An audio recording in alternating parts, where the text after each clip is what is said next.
Bonsoir à toutes et à tous, bienvenue dans votre magazine de la semaine. Heureuse comme toujours de vous retrouver pour un nouveau rendez-vous où l'actualité, l'analyse et quelques petits sourires vont encore essayer de cohabiter. Et je vous préviens tout de suite, cette semaine, l'actualité nous a donné tellement de choses à raconter que même notre café aurait besoin d'un café. Voilà pourquoi, entre deux informations sérieuses, nous allons respirer un peu. Parce que suivre l'actualité sans respirer, même les journalistes finissent par demander une pause syndicale. Mais rassurez-vous, l'humour reste à sa place. Ici, on sourit quand il le faut. Mais surtout, on comprend ce qui se passe. Élections, sécurité, jeunesse, justice, carburant, intelligence artificielle, tensions internationales, catastrophes naturelles. Et bien sûr, notre regard sur l'Afrique et la Caraïbe. Alors installez-vous parce qu'aujourd'hui, on ne va pas simplement vous dire ce qui s'est passé. On va aussi essayer de comprendre ce que cela signifie. Bienvenue dans le magazine Graines Promenées.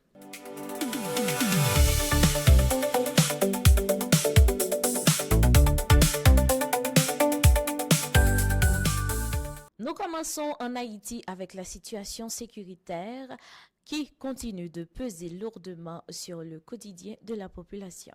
Dimanche 9 août, des hommes armés du gang de Canaan, surnommés talibans, ont attaqué la commune de Larkaye. L'assaut aurait été mené sur deux fronts et au moins un chauffeur de camion aurait été tué à Bercy. Dans la région métropolitaine, la police nationale poursuit parallèlement le renforcement de son dispositif. Une base permanente a été installée à Vareux, à Cité-Soleil, notamment pour mieux coordonner les opérations et sécuriser le passage des camions-citernes à proximité du terminal pétrolier. Ces événements montrent surtout une réalité. La question sécuritaire ne concerne plus uniquement les quartiers directement touchés par les affrontements. Elle affecte aussi les déplacements, le commerce, l'approvisionnement et finalement toute l'économie. Et lorsque la sécurité d'un axe routier ou d'un terminal pétrolier devient incertaine, Chelsea, ce sont les conséquences qui se déplacent rapidement vers les ménages. Exactement, Stéphanie. En Haïti, malheureusement, une crise sécuritaire ne reste jamais confinée à l'endroit où elle commence. Autre conséquence directe de la violence, l'accès aux soins. Médecins sans frontières a annoncé la suspension de ses activités à la maternité Isaïe Gentil à Chancerelle, Cité Soleil, en raison de nouveaux affrontements. En moins de 24 heures, les structures de MSF à Cité Soleil et à Tabar ont accueilli 27 personnes blessées. Et selon un rapport de l'expert indépendant des Nations Unies, William O'Neill, couvrant la période de mars au 31 juillet, au moins 613 personnes auraient été tuées et 375 blessées dans la plaine du cul-de-sac et à Cité-Soleil. Plus de 18 000 personnes auraient également été déplacées. Ces chiffres racontent quelque chose de plus grand que la seule violence armée. Ils racontent le déplacement des familles, l'interruption des soins, la peur et la perte progressive des espaces de vie. Et surtout, ils rappellent que derrière chaque statistique, il y a une personne, une famille et une histoire. Sur le terrain judiciaire, Myrline Darvilliers-Métellus est sortie de son silence pour défendre publiquement son époux, le journaliste Jean-Monard Métellus. Elle appelle notamment à un traitement équitable de son dossier. Selon ses proches, Jean-Monard Métellus devrait comparaître devant la justice alors qu'il affirme également que le mandat émis contre lui aurait été levé. Cette information reste toutefois à confirmer. À Campérin, la police nationale a par ailleurs arrêté 3 suspects dans l'enquête sur l'assassinat des sœurs Valentina et Velenda Gaspar. Un 4e suspect est toujours recherché. 2 dossiers différents mais un même enjeu, celui de la confiance dans la justice. Dans une société fragilisée par l'insécurité, la justice doit être perçue comme un espace où les faits sont établis, où les droits sont respectés et où la responsabilité est déterminée sur la base des preuves. Parce qu'entre accusation, enquête et condamnation, il y a toute une procédure et cette procédure compte. Passons maintenant à un autre dossier majeur, les élections. Le Conseil électoral provisoire a publié la liste des groupements politiques agréés. Sur 18 groupements ayant déposé leurs documents, 15 ont été validés, tandis que 3 autres disposaient d'un délai supplémentaire pour compléter leur dossier. Les préparatifs se poursuivent également autour de la sécurité, de la logistique, du financement, de l'inscription des électeurs et de la formation du personnel électoral. Pendant ce temps, l'ancien sénateur Moïse Jean-Charles affirme que si Petit Dessalines ne participe pas au processus, il ne considérera pas les prochaines élections comme légitimes. C'est là que se trouve l'un des grands défis du processus électoral. Organiser une élection ne signifie pas seulement fixer une date et ouvrir des bureaux de vote.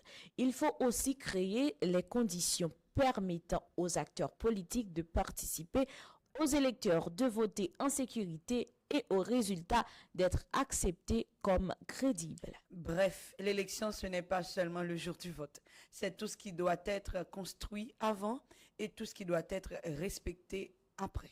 Et ça, Stéphanie, c'est probablement le seul examen où on ne peut pas demander au professeur de nous donner encore 5 minutes. Autre sujet qui touche directement les familles, le prix des carburants. Le gouvernement a annoncé de nouveaux tarifs, 700 gourdes pour la gasoline, 770 gourdes pour le diesel et 765 gourdes pour le kérosène. Le gouvernement explique cet ajustement, notamment Chelsea, par la hausse internationale du prix de pétrole et la nécessité d'éviter les pénuries et de limiter le marché noir. Mais Stéphanie, pour la population, la question ne s'arrête évidemment pas au prix affiché à la pompe. Quand le carburant augmente, le transport peut augmenter. Le transport influence les prix des marchandises et les marchandises influencent directement le budget des familles. Donc oui, le carburant peut commencer son voyage dans un réservoir. Mais son impact finit souvent dans notre portefeuille. Et justement, en parlant du quotidien, une étude du ministère du Commerce et de l'Industrie portant sur 109 échantillons d'eau traitée de la région métropolitaine Chelsea révèle des niveaux préoccupants de contamination bactériologique dans plusieurs catégories analysées. Les autorités soulignent donc la nécessité de renforcer les contrôles sanitaires et le respect des normes de traitement. Par ailleurs, le ministère de l'Environnement a organisé un atelier national autour du rapport prêt et des engagements d'Haïti dans la lutte contre la désertification. 2 informations qui peuvent sembler éloignées, mais qui parlent finalement d'une même chose: la qualité de notre environnement et la protection de la population. L'environnement n'est donc pas uniquement une question d'arbres et de paysages, Stéphanie.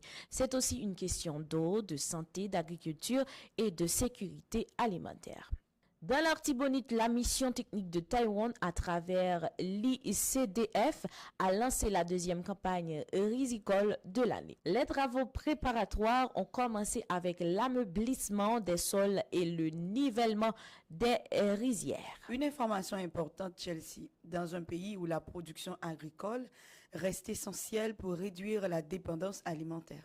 Et dans le sud-est, la centrale hydroélectrique de Gaillard à Caille-Jacmel a repris son fonctionnement après environ une année d'arrêt.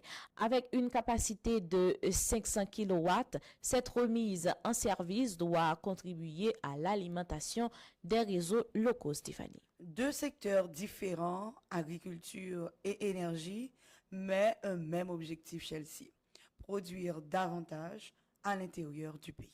Stéphanie, je crois qu'on vient de faire le tour de tellement de dossiers qu'il nous faudrait maintenant un bouton pause. Pas question. Le bouton pause est réservé aux téléspectateurs et encore seulement après notre magazine. Alors, continuons. La Banque nationale de crédit, en partenariat avec plusieurs institutions nationales et internationales, a signé le 10 août un protocole de collaboration autour de l'intelligence artificielle responsable. L'objectif: contribuer à l'élaboration d'une feuille de route nationale sur l'utilisation responsable de l'intelligence artificielle en Haïti.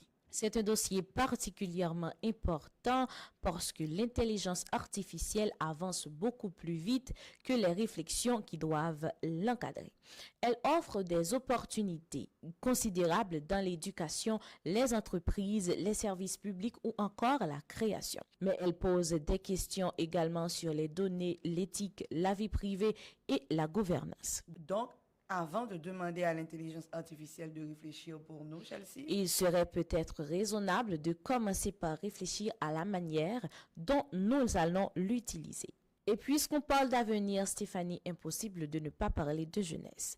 La ministre de la Condition féminine et des droits de la femme, Pedrika Saint-Jean, a participé comme marraine de la promotion Virtus Invictus à la cérémonie de graduation de l'école hôtelière Marie Auxiliatrice des Sœurs Salésiennes de Don Bosco. elle a encouragé les diplômés à mettre leurs compétences au service du développement du pays et particulièrement les jeunes femmes à oser diriger, entreprendre et innover. Un message qui rejoint une réalité importante, former la jeunesse ne suffit pas.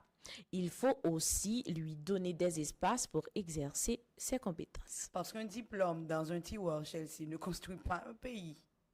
C'est l'utilisation du talent qui transforme réellement une société. Nous continuons avec une question essentielle. Quelle place voulons-nous réellement donner à notre jeunesse dans la construction du pays? À l'occasion de la Journée internationale de la jeunesse, le ministère de la Jeunesse, des Sports et de l'Action civique, en collaboration avec la primature, a organisé ce mercredi 12 août à l'Hôtel Montana le symposium national de la jeunesse autour du thème Contexte différent, aspirations communes, Chelsea. Un thème qui résume assez bien une réalité haïtienne. Les jeunes ne vivent pas tous les mêmes réalités.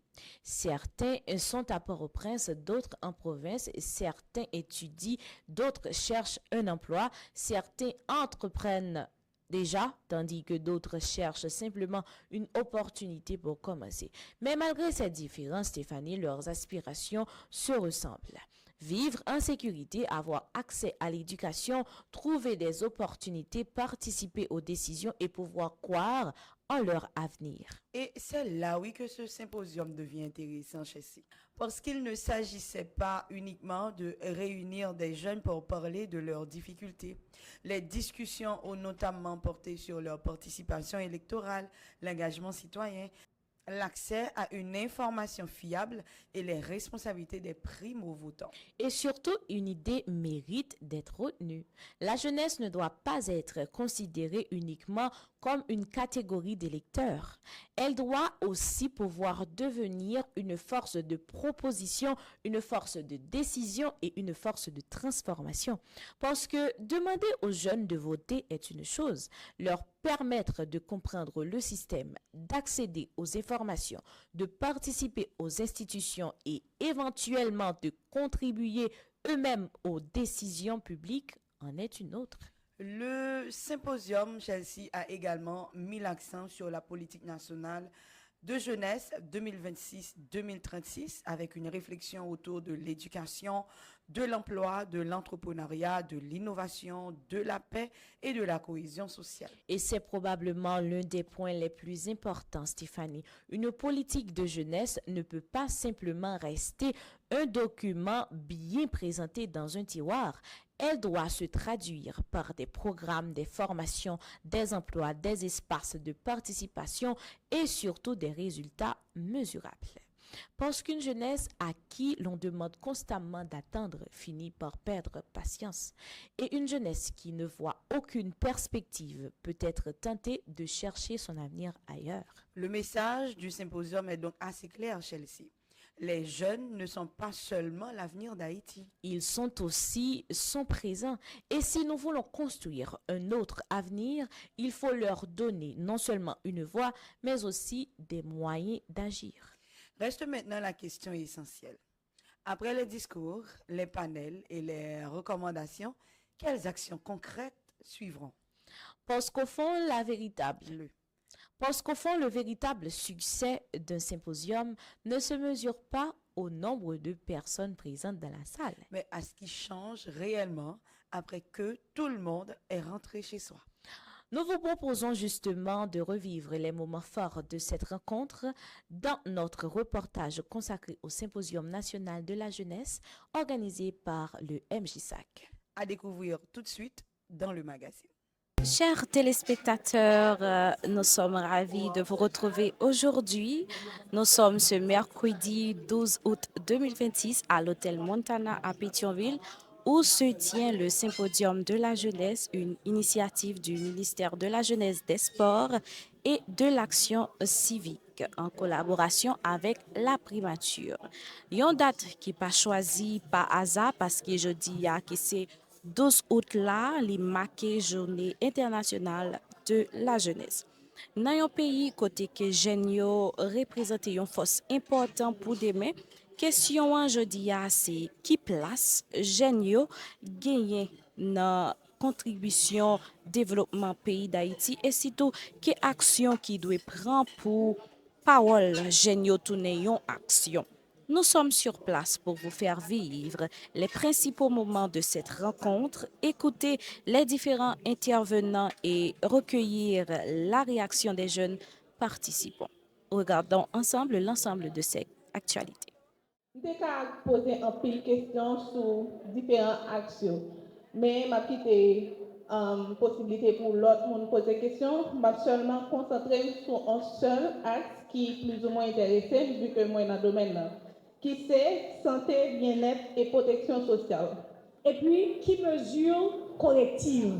Si toutefois, ça dit ou pas respecter, qui mesure corrective.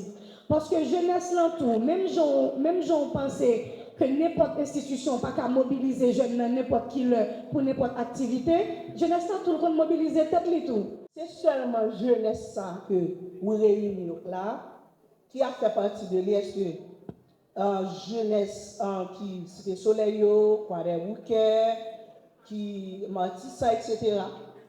Est-ce que va faire partie de table sectorielle? L'activité a débuté dans une ambiance à la fois solennelle et dynamique avec la présence de représentants des pouvoirs publics, des acteurs du secteur jeunesse, des organisations de jeunes ainsi que différents partenaires. L'objectif est clair, mettre la jeunesse au centre des discussions et réfléchir aux réponses à apporter aux nombreux défis auxquels elle fait face. Mais avant d'aller plus loin, rappelons que cette rencontre s'inscrit dans une dynamique déjà engagée par le MJSAC et ses partenaires. Activité a été commencée avec réception et puis inscription participants yo, et puis après accueil la programme été prévoit par ouverture de la cérémonie suivie de l'hymne national la dessalinière. Pour nos pères. Nous allons garder la même position pour entonner l'hymne de la jeunesse. Nous sommes des citoyens, nous voulons vivre bien pour aider et mieux servir. Préparons notre avenir.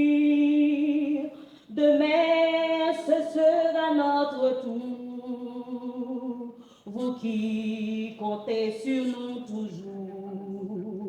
C'était une façon pour mettre activité dans un cadre officiel et patriotique. Ne mi-temps parfait pour guêtre, nous faites pour celle tête nous marcher, mais non la main pour Haïti, car vie plus belle, nous, mettez ensemble pour Haïti, oh non, toutes ancêtres.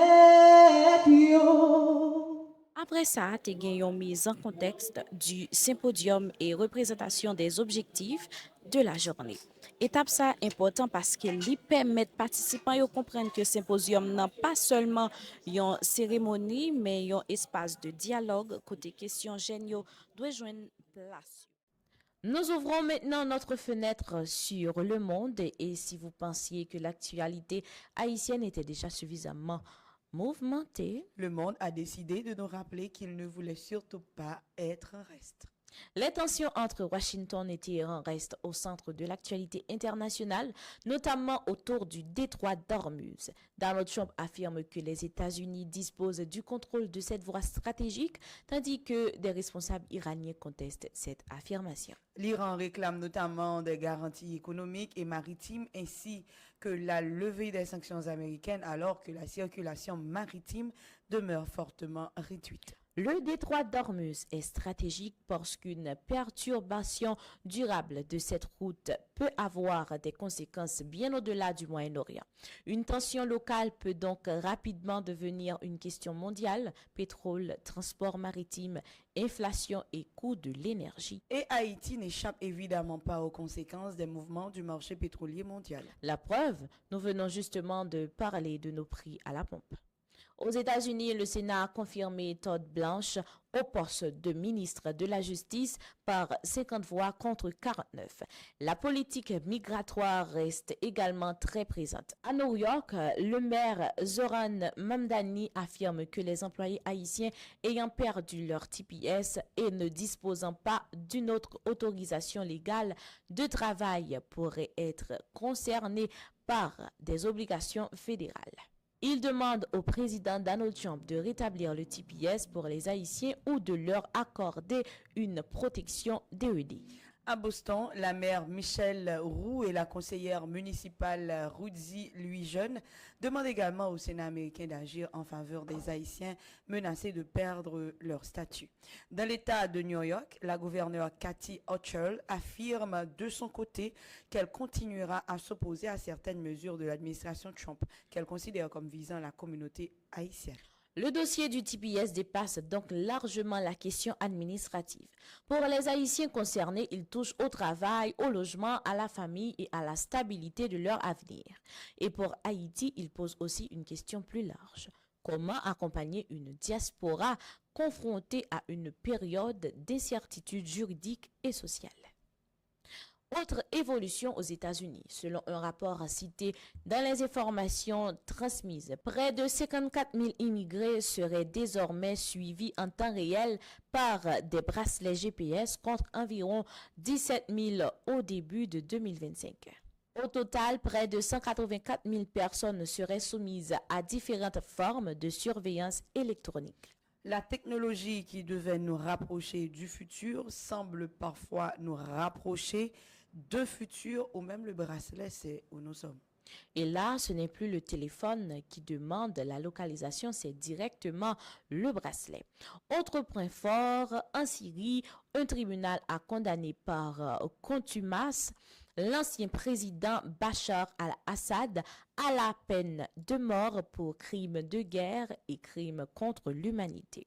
Au Liban, le Parlement a voté l'abolition de la peine de mort, une décision présentée comme historique. En mer Rouge, une attaque de missiles balistiques attribuée aux rebelles Houthis contre un navire commercial aurait fait au moins 6 morts. Et sur le front économique, le pétrole Brent a atteint environ 84,46 $ le baril dans un contexte toujours marqué par les tensions autour d'Ormuz. En Ukraine, le président Volodymyr Zelensky accuse la Russie d'avoir utilisé des missiles balistiques nord-coréens lors de frappes meurtrières. La Russie n'a pas confirmé ces accusations dans les informations disponibles. Une nouvelle illustration d'une guerre qui dépasse progressivement les frontières des deux pays directement impliqués, avec des alliances, des armes et des intérêts internationaux de plus en plus nombreux. Nous faisons maintenant escale en Colombie où un puissant séisme de magnitude 7,4 a plongé plusieurs communautés dans une situation dramatique. Le bilan communiqué fait état d'au moins 164 morts et 570 blessés, tandis qu'environ 2700 personnes seraient toujours portées disparus. Et derrière ces chiffres, Chelsea, il y a des familles qui attendent, des proches qui espèrent et des équipes de secours qui travaillent contre la montre. Oui, Stéphanie, et c'est justement là que les chiffres prennent une autre dimension. Lorsqu'on dit 2700 disparus, ce ne sont pas simplement 2700 noms sur une liste, ce sont des milliers de familles suspendues à l'espoir d'une bonne nouvelle. Dans les zones les plus touchées, les secouristes fouillent les décombres à la recherche de survivants. Chaque minute compte parce qu'après une catastrophe de cette ampleur, le temps devient lui-même un adversaire. Et Chelsea, cette tragédie rappelle une réalité souvent difficile à accepter. Face aux catastrophes naturelles, la puissance d'un pays ne se mesure pas seulement à ses infrastructures, mais aussi à sa capacité à prévenir, secourir et reconstruire. Exactement, Stéphanie. Un séisme peut détruire des bâtiments en quelques secondes, mais la reconstruction, elle, peut prendre des années. Il faudra reconstruire les maisons, les infrastructures, mais surtout accompagner les populations qui auront perdu des proches, leurs biens et parfois leurs repères. Pour l'heure, l'urgence reste donc le sauvetage et l'assistance aux victimes. Et derrière cette tragédie colombienne, une leçon demeure. La prévention ne peut pas empêcher la terre de trembler, mais elle peut parfois empêcher qu'un tremblement de terre ne transforme une catastrophe naturelle en catastrophe humaine. En France, la canicule continue de mobiliser les autorités dans plusieurs départements. Et autre information étonnante, 3 réacteurs de la centrale nucléaire de Gravelines auraient dû être arrêtés en urgence après une importante présence de méduses ayant perturbé le système de refroidissement. Des méduses qui arrivent à interrompre une centrale nucléaire. Comme quoi, de la nature, Chelsea, même les petites choses peuvent parfois avoir des grandes conséquences. Et puisque nous parlons de phénomènes exceptionnels, levons les yeux vers le ciel. Cette semaine, l'Europe a été témoin d'un spectacle astronomique particulièrement attendu. Une éclipse solaire totale mercredi 12 août. Un phénomène qui a suscité beaucoup d'intérêt, notamment en Espagne et dans certaines régions du nord de la France. Pendant quelques instants, Stéphanie, la Lune s'est interposée entre la Terre et le Soleil, plongeant certaines zones dans une obscurité inhabituelle en pleine journée. Un spectacle fascinant, Chelsea, mais qui rappelait également une précaution essentielle. Il ne fallait jamais regarder directement le soleil sans protection adaptée. Exactement, Stéphanie. Les lunettes de soleil ordinaires ne suffisaient pas. Il fallait utiliser des lunettes spécialement conçues et certifiées pour l'observation solaire. Comme quoi, cette semaine, même le ciel avait décidé de faire son propre prime time. Mais avec les bonnes lunettes, Stéphanie, sinon, le prochain bulletin risquait de commencer par « Chelsea, je ne vois plus rien ». Ah, ça ne risque pas d'arriver, Chelsea. Et après ce tour d'horizon international, il est temps de changer de continent. Parce que Chelsea, si on continue à voyager comme ça, notre émission va finir par avoir besoin d'un passeport. Heureusement, celui de Graines Promenées est toujours prêt. Prenons une courte pause et à tout de suite. Conte tú con la calle.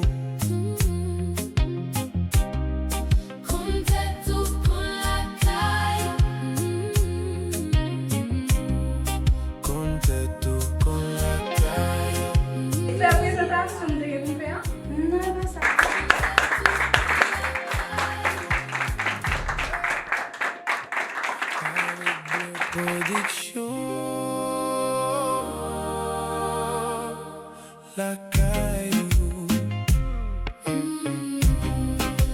Conte tú con la calle. Conte tú con la calle. Conte tú Con la calle. Conte tú con la calle.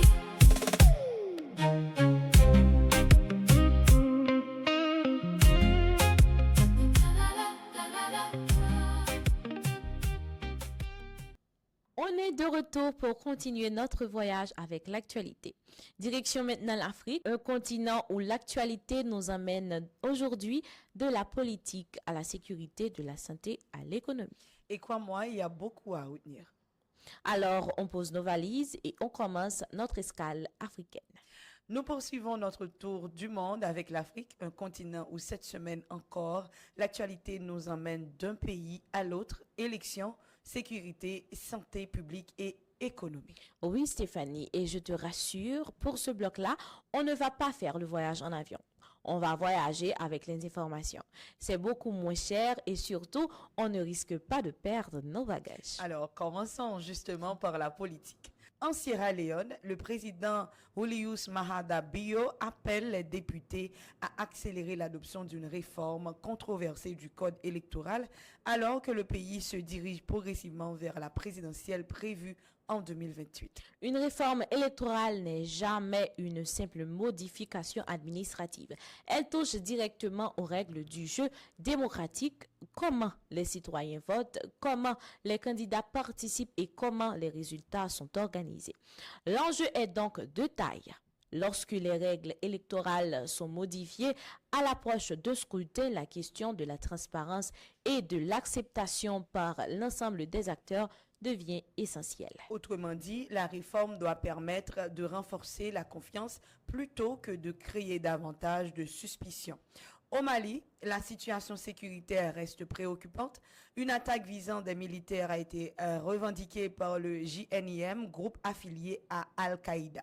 Cette nouvelle attaque rappelle combien la question sécuritaire demeure difficile dans le Sahel.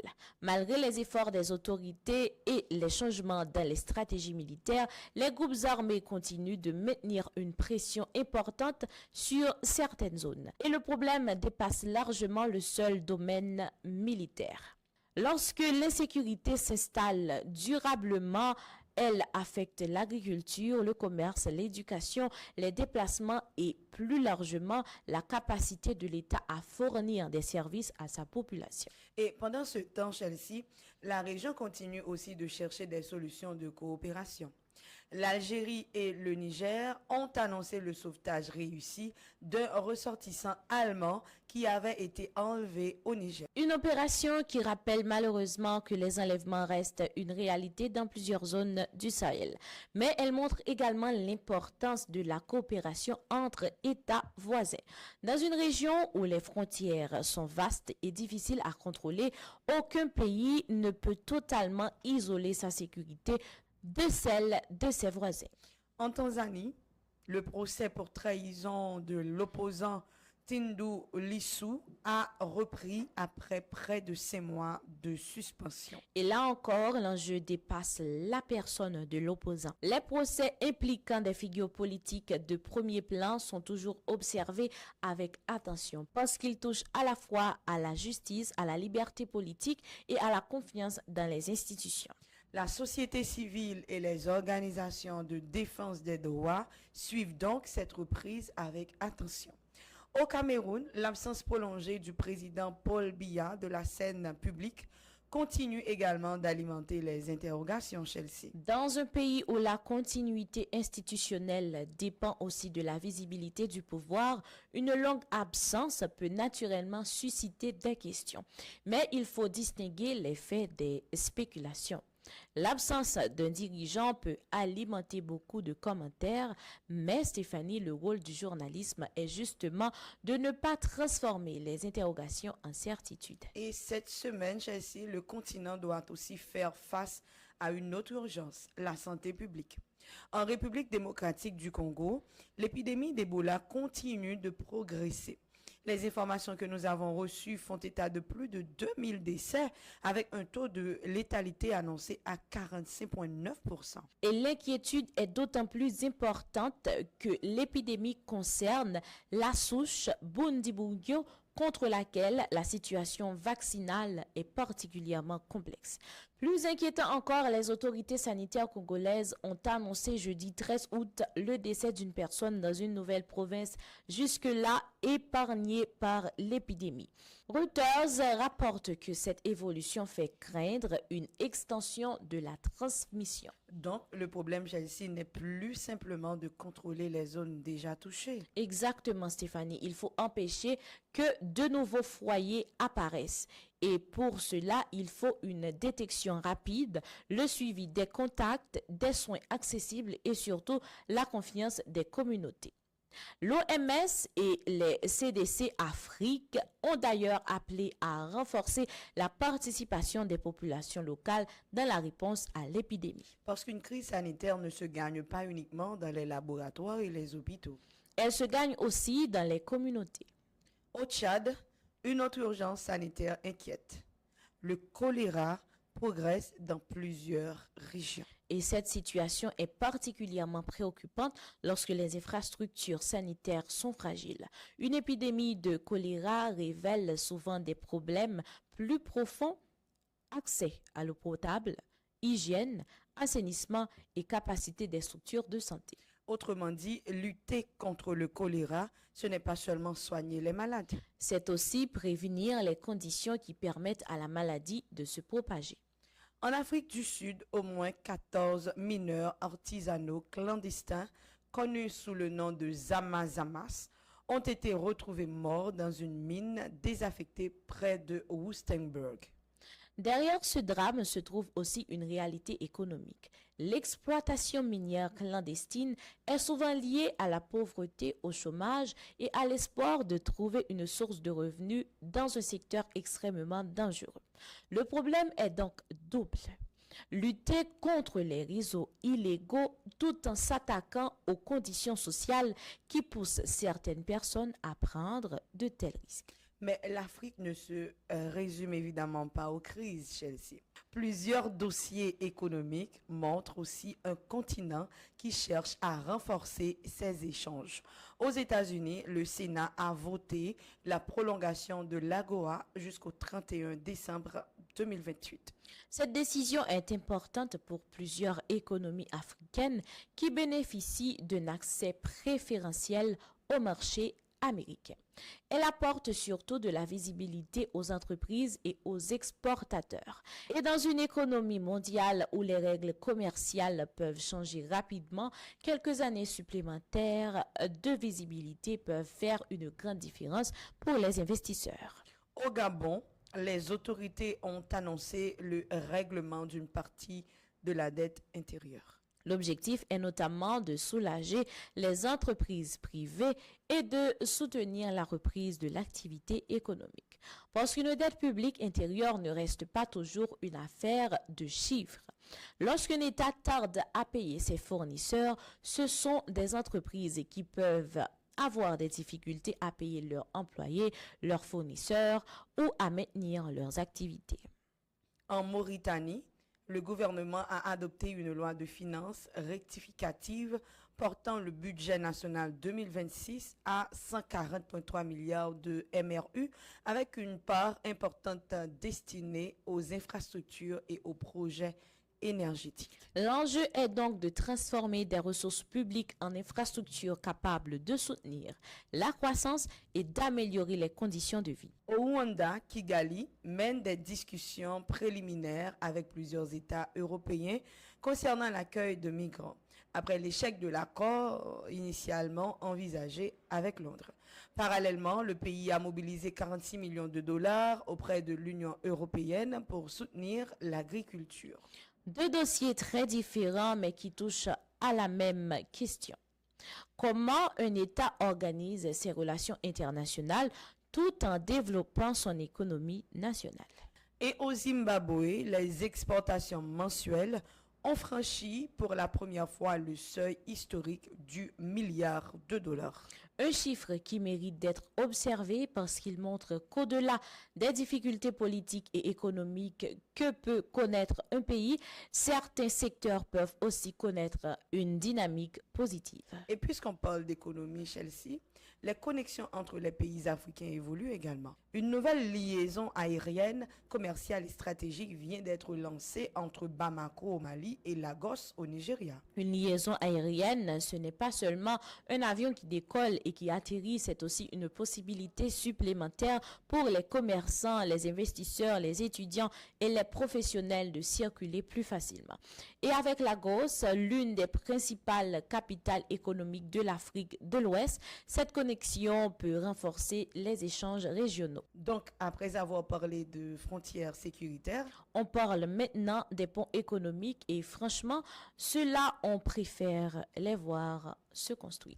au Sénégal, l'Office national de lutte contre la fraude et la corruption a publié 2 listes consacrées au patrimoine des élus. Une initiative qui touche directement à la transparence publique parce que dans une démocratie, la confiance ne repose pas seulement sur les élections. Elle dépend aussi de la manière dont les responsables publics rendent des comptes.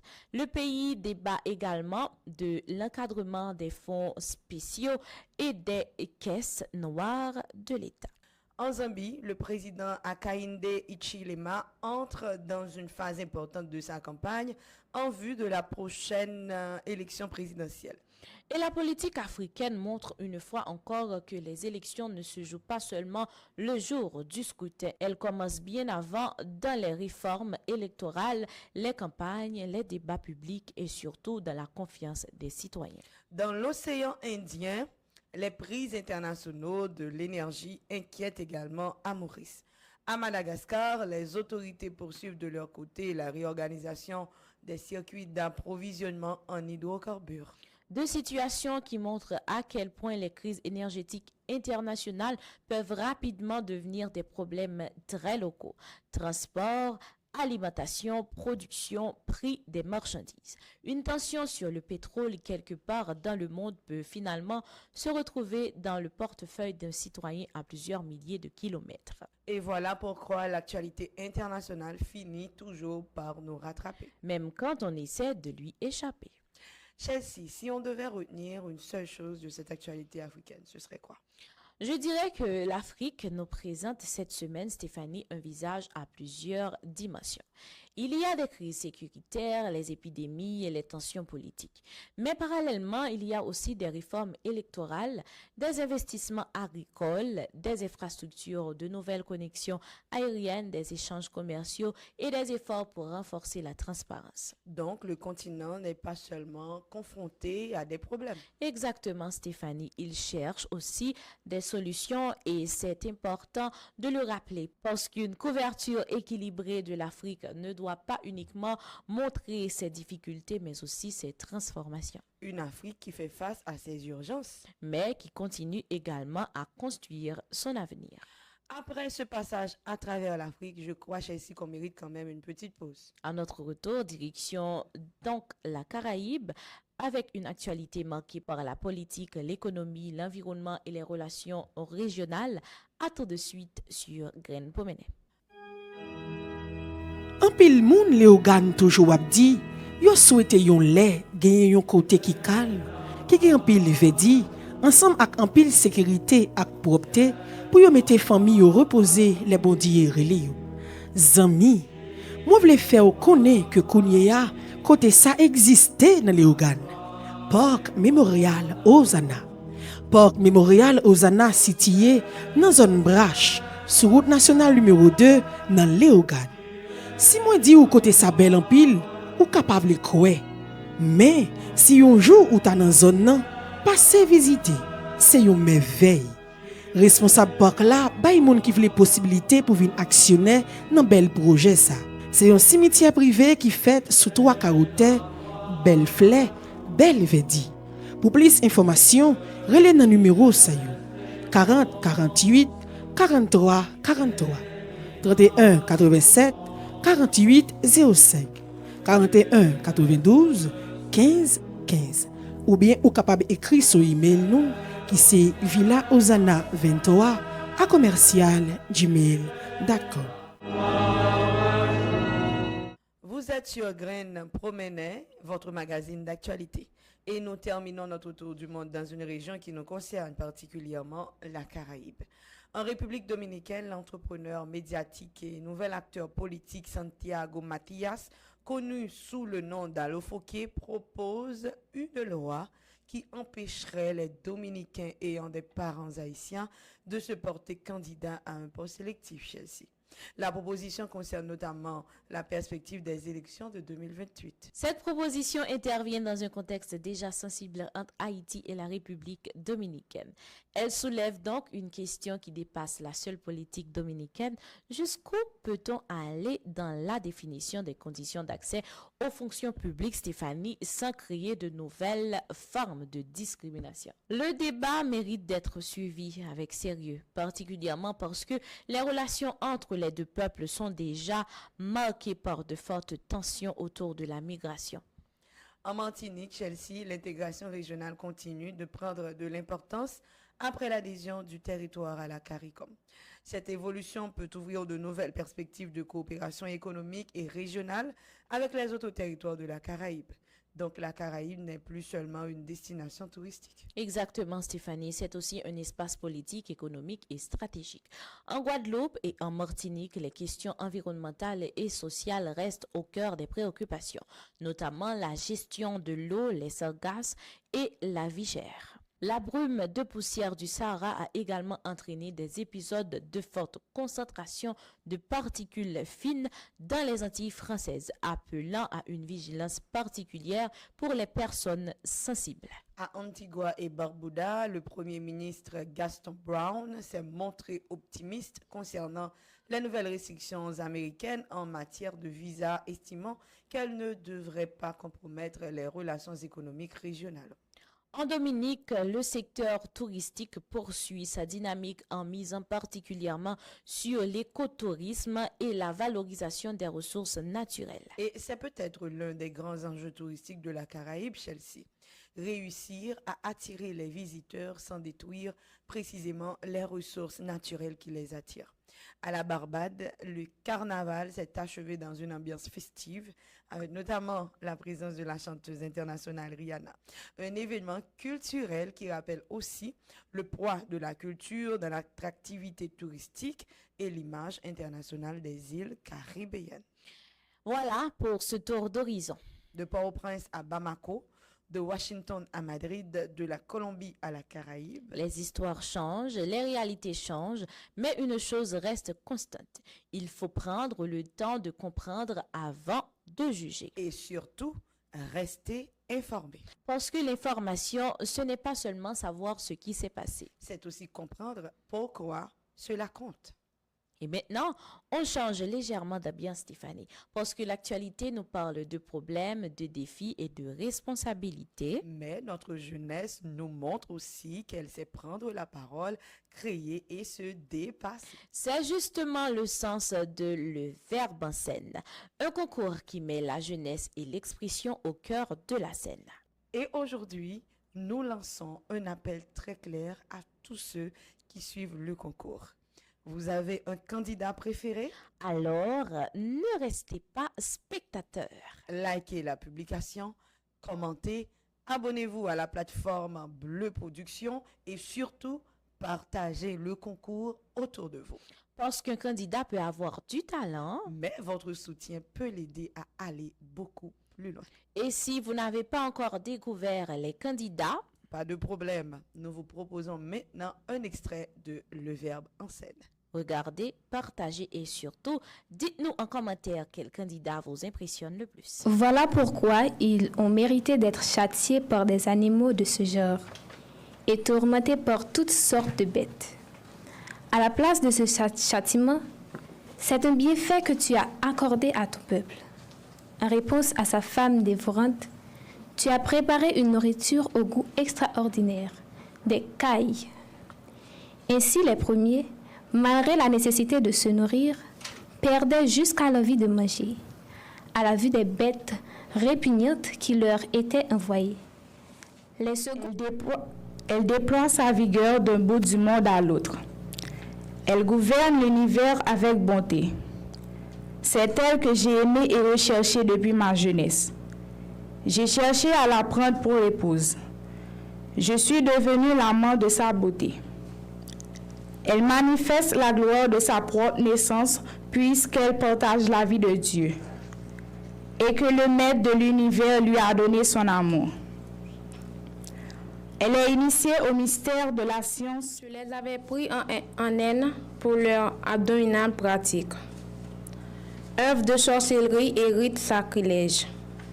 Ils tuaient leurs enfants sans aucune pitié et faisaient des festins de chair humaine, de vainqueurs et de sang.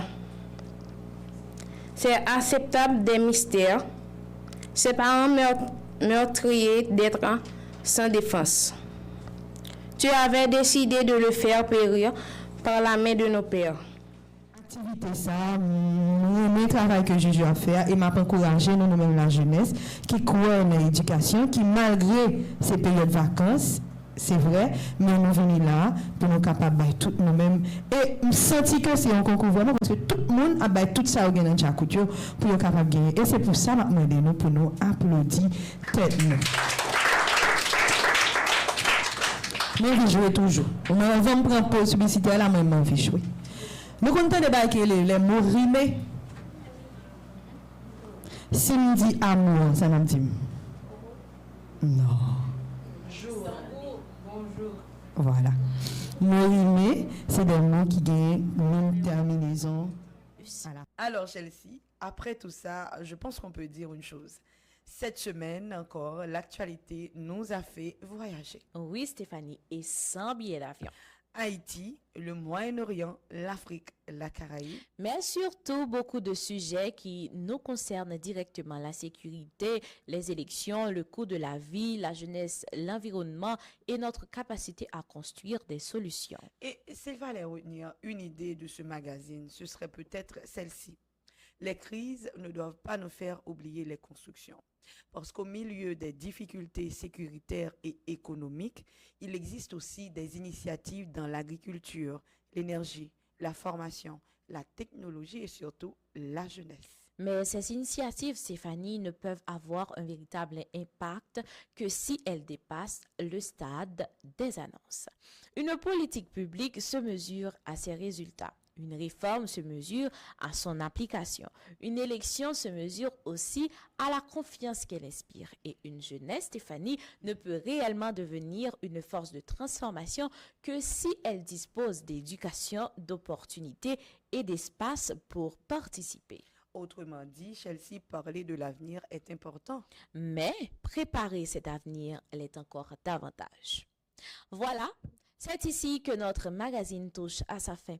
Une semaine encore, nous avons essayé de comprendre le monde sans le prendre trop à la légère. Et sans non plus prendre nos téléspectateurs pour des robots capables d'avaler 45 informations à la minute, Chelsea. Nous avons parlé de crise, de décision, de jeunesse, de politique, de sécurité, d'innovation et d'espoir. Et finalement, c'est peut-être cela l'essentiel. Rester informé, mais surtout rester capable de réfléchir. Parce que l'information nous donne les faits. Mais c'est notre capacité à les comprendre qui nous permet d'agir. Merci d'avoir été avec nous. Merci à ma coéquipière Stéphanie. Merci à toute l'équipe de Bleu Production. Merci à toi aussi, Chelsea. Merci à vous, chers téléspectateurs, pour votre fidélité, vos commentaires, vos partages et votre confiance. Et surtout, continuez à suivre le Verbe en scène, soutenez vos candidats et n'oubliez pas, un like peut sembler petit. Mais quand tout le monde like, ça commence à devenir très sérieux. On se retrouve très bientôt pour un nouveau rendez-vous. D'ici là, restez informés. Restez vigilants. Et surtout, gardez votre sens de l'humour. Parce qu'avec l'actualité, il faut parfois rire un peu pour ne pas pleurer beaucoup. À très bientôt.